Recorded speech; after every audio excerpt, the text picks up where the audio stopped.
Meu nome é Marcela Togalen Castro Rabelo, eu sou estudante de medicina do primeiro semestre no UniCeub e hoje eu vou falar sobre a estimativa da mortalidade e da prevalência por complicações de úlcera péptica no Brasil em 2008. Eu vou falar sobre o resumo do estudo que objetiva estimar a mortalidade e a prevalência de casos de úlcera péptica no Brasil e suas macro-regiões segundo sexo e faixa etária no ano de 2008.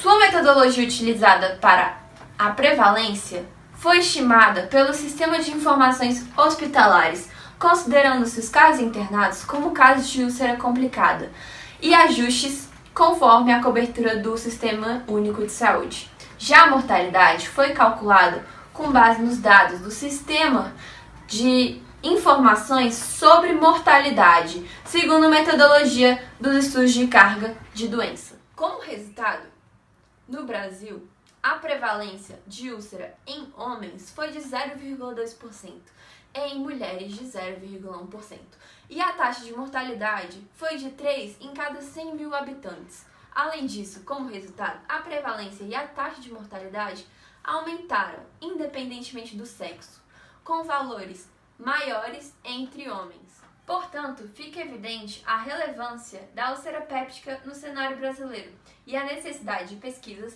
para estimativas mais precisas de sua ocorrência no país. Meu nome é Giovana Costa Moura, eu sou da turma 11 do primeiro semestre e eu vou falar um pouquinho sobre a introdução do nosso artigo. Basicamente, ela fala que a úlcera péptica é uma grande questão de saúde pública e que ela está frequentemente associada à perda de qualidade de vida, perda da produtividade do trabalho e o aumento de gastos no tratamento das consequências dessa doença. Algumas dessas consequências são hemorragia gastrointestinal alta, que é mais ou menos 15% dos casos, e as perfurações, que são mais ou menos 7% desses casos também. Complicações da doença, elas causam bastante internações e mortalidade, que é a parte de internação que vai ser trabalhada no artigo, e que a úlcera péptica também, na maioria das vezes, é causada pela Helicobacter pylori, que é a bactéria, e 70% dos casos são assintomáticos, sendo que, dentre estes, a maioria está relacionado ao estresse, ao consumo excessivo de álcool, ao fumo, à suscetibilidade genética, à perda de sono e ao aumento da força física do trabalho também. Por fim, o nosso trabalho ele quer basicamente trazer os estudos da prevalência e da mortalidade da úlcera péptica em 2008 no Brasil, em relação às suas macro-regiões, em função da faixa etária e do sexo. Natália Rodrigues, e hoje eu vou apresentar para vocês a metodologia do nosso estudo. Esse estudo de mortalidade e prevalência realizados no nosso país, ele foi desenvolvido para o estudo de cargas de doenças no Brasil. Com base nos sistemas de internações hospitalares do SUS, foi possível estimar a prevalência dessa doença em nosso território, sendo os casos de internações como casos de complicações, como perfurações, obstruções ou alguns sangramentos. Então, a partir dos dados de autorização de internações hospitalares, também do SUS, foi possível concluir que 10% das pessoas que têm a doença levam ao caso de internação. Também foi possível concluir nesse estudo e também retirar informações que a cobertura do SUS no nosso país corresponde a 78,7%, o que também não é uma cobertura tão alta, poderia ser bem maior, mas também não é precária, está em uma média boa até que elevada. Para estimar também a prevalência, foram utilizados dados do IBGE para ver a população no Brasil e em cada região.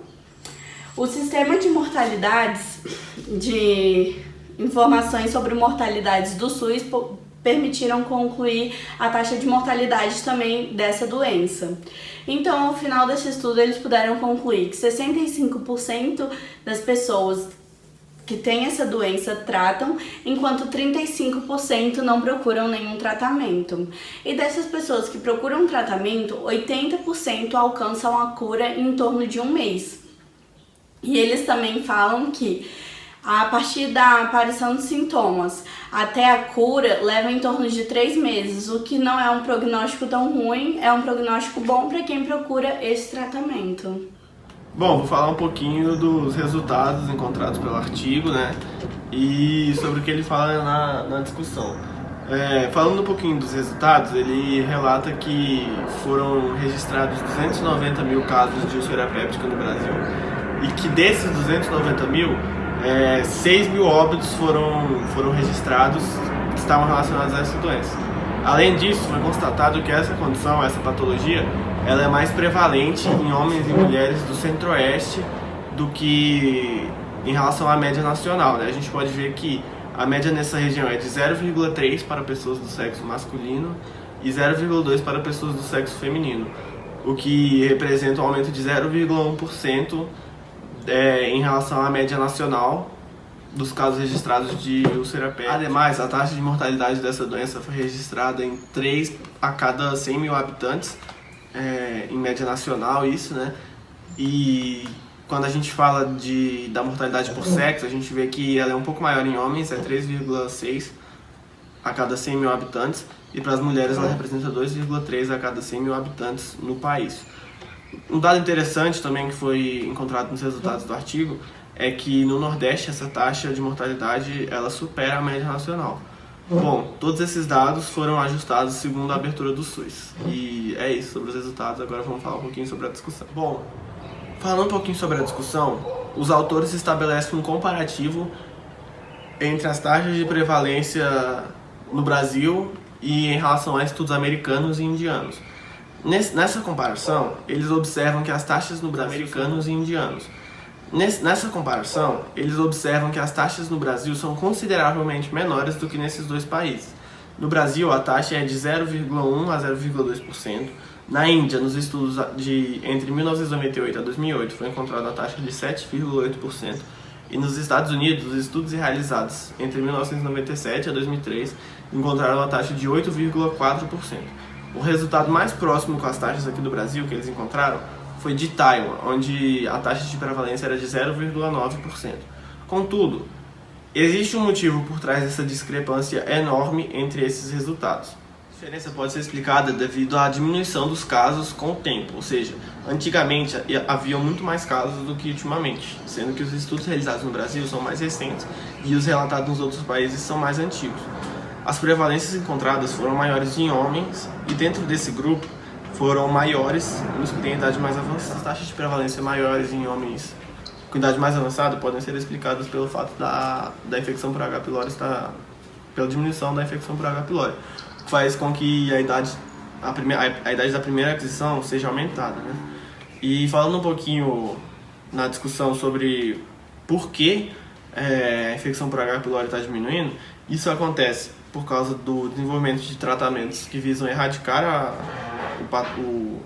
a bactéria e por tratamentos com estaminas e inibidores da bomba de prótons. O artigo ainda aborda que registros dessa patologia no Brasil ainda são muito escassos. Olá, muito boa noite. Eu me chamo Camila Lisboa Klein e eu estou aqui para fazer algumas considerações finais sobre esse estudo. Bom, como nós sabemos, o H. pylori é a principal causa de ulceração péptica. E o número de infecções por H. pylori reduziu muito no Ocidente nos últimos anos, assim como foi apresentado na literatura usada na revisão do artigo.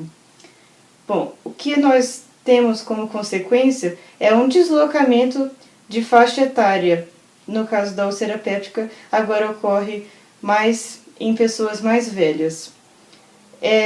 O que nós podemos tirar desse estudo é que, como as doenças gastrointestinais, na sua maioria, assim como a cirrose hepática e como a própria úlcera péptica, têm causas secundárias, como é o alcoolismo, o estresse. Então, essas passaram a ser as causas que precisam ser mais investigadas. Bom, o que nós precisamos fazer é ter estudos que, de fato, investigam o tratamento, as formas de causa e como isso afeta as pessoas mais idosas.